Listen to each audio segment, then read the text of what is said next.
அஸ்ஸலாமு அலைக்கும் வரஹ்மத்துல்லாஹி வபரகாத்துஹு. அல்ஹம்துலில்லாஹ்.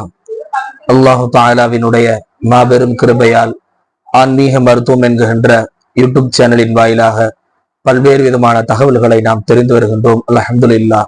அல்லாஹு தஆலா இந்த தீனுடைய சேவையை கபூல் செய்வானாக. ஆமீன். இன்றைக்கு நம்முடைய யூடியூபர் நம்முடைய சப்ஸ்கிரைபர் ஒருத்தவங்க நம்மள்ட்ட கேட்டிருந்தாங்க,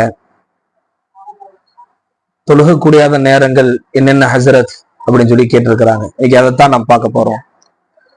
இன்றைக்கு தொழுகை என்பதே தொழுகையினுடைய முக்கியத்துவம் மிகவும் குறைந்திருக்கிறது.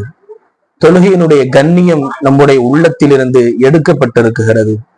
தொழுகை கொண்டு இறைவனிடத்தில் அனைத்தையும் வாங்க முடியும் என்கின்ற அந்த மனோதகிரியம், அந்த மனோ வலிமை நம்மிடத்தில் இல்லாமல் போயிருக்கிறது என்பது ஒரு நிதர்சன உண்மை. தொழுகை கொண்டு தான் நபி ஸல்லல்லாஹு அலைஹி வஸல்லம் அவர்கள் வெற்றி அடைவதற்குண்டான வழியை காட்டி தந்தார்கள். தொழுகையை கொண்டு தான் ஆன்மீகவாதிகள் இறை நெருக்கத்தை பெற்றார்கள். தொழுகையை கொண்டு தான் இந்த முழு உலகத்தினுடைய வெற்றி இருக்கிறது என்பதாக நாயகம் ஸல்லல்லாஹு அலைஹி வஸல்லம் அவர்கள் கூறி காட்டியும் இருக்கிறார்கள். தொழுகை என்பது நம்முடைய ஒற்றுமையை வழிபடுத்தக்கூடிய ஒன்று, நம்முடைய மனோதகிரியத்தை ஏற்படுத்தக்கூடிய ஒன்று. எல்லா வகையிலும் ஒரு மனிதனுக்கு தொழுகை மிகுந்த ஒரு முக்கியமானதாக இருக்கிறது. தொழுகை எவனிடத்தில் சரியாகவோ அவனுடைய அந்த அமல்களும் சரியாகிவிடும் என்பதாக நாயகம் ஸல்லல்லாஹு அலைஹி வஸல்லம் அவர்கள் குறிப்பிட்டு காட்டியிருக்கிறார்கள். இன்றைக்கு இந்த தொழுகை குறித்த சிந்தனைகள், தொழுகை குறித்த பேச்சுகள் மிகவும் குறைந்திருக்கிறது. அல்லாஹ் நம்மை பாதுகாப்பானாக. இந்த தொழுக கூடாத நேரங்கள் என்ன அப்படின்னு சொல்லி கேட்டிருந்தாங்க. மூணு நேரம் தான், சிம்பிளா விளங்கிங்க. தொழுக கூடாத நேரங்கள்னா, ஃபர்ஸ்ட் சூரியன் உதயமாகுகின்ற நேரம், 2 சூரியன் உச்சியில் இருக்கக்கூடிய நேரம், 3வது சூரியன் மறையக்கூடிய நேரம். இந்த 3 நேரங்கள் தொழுகக்கூடாத நேரங்கள். ஏன்னு கேட்டா, இந்த நேரங்கள்ல தான் யூத நசராக்கள்லாம் தன்னுடைய வணக்க வழிபாடுகள்ல ஈடுபடுவாங்க. அவர்களுக்கு மாற்றம் செய்ய வேண்டும் என்பதற்காகவும் மற்ற விஷயங்களுக்காகவும் நாயகம் ஸல்லல்லாஹு அலைஹி வஸல்லம் அவர்கள் இதை காட்டி தந்திருக்கிறார்கள். இந்த 3 நேரங்களிலும் நாம் தொழுகுவதை தவிர்த்து கொள்ள வேண்டும். தயவு செய்து வக்து நேரத்தை அறிந்து தொழுக வேண்டும். இன்றைக்கு சில நபர்கள் சொல்லுகிறார்கள், வக்து நேரம் எல்லாம் கிடையாது, அதெல்லாம் ஒன்றும் பிரச்சனை இல்லை, அட்ஜஸ்ட் பண்ணி போயிடலாம் அப்படிலாம் சொல்லி சொல்றாங்க.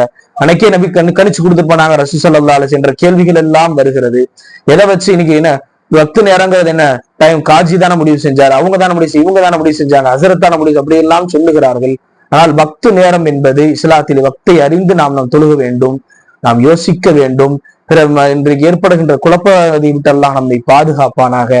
அந்த குழப்பங்களை எல்லாம் நம் தாண்டி நம் வக்து நேரத்திலே சரியான நேரம் அறிந்து, எது தொழுகக்கூடிய நேரம், தொழுகக்கூடாத நேரம் எது என்பதை நாம் அறிந்து இறைவணக்கத்திலே ஈடுபட வேண்டும்.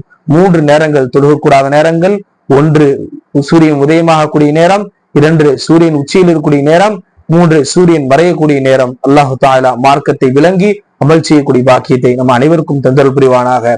இன்ஷா அல்லாஹ். மற்ற சந்தேகங்கள் ஏதாவது இருந்தாலும் கேள்விகளின் மூலமாக கேளுங்க. இன்ஷா அல்லாஹ் கமெண்ட்ல கேளுங்க. இன்ஷா அல்லாஹ் உங்களுடைய சந்தேகங்களை இந்த அடுத்த வீடியோவாக இன்ஷா அல்லாஹ் அப்லோட் செய்யப்படும். அல்லாஹ் இந்த தீனுடைய சேவையை கபூல் செய்வானாக. அஸ்ஸலாமு அலைக்கும் வரஹ்மத்துல்லாஹி வபரகாத்துஹு.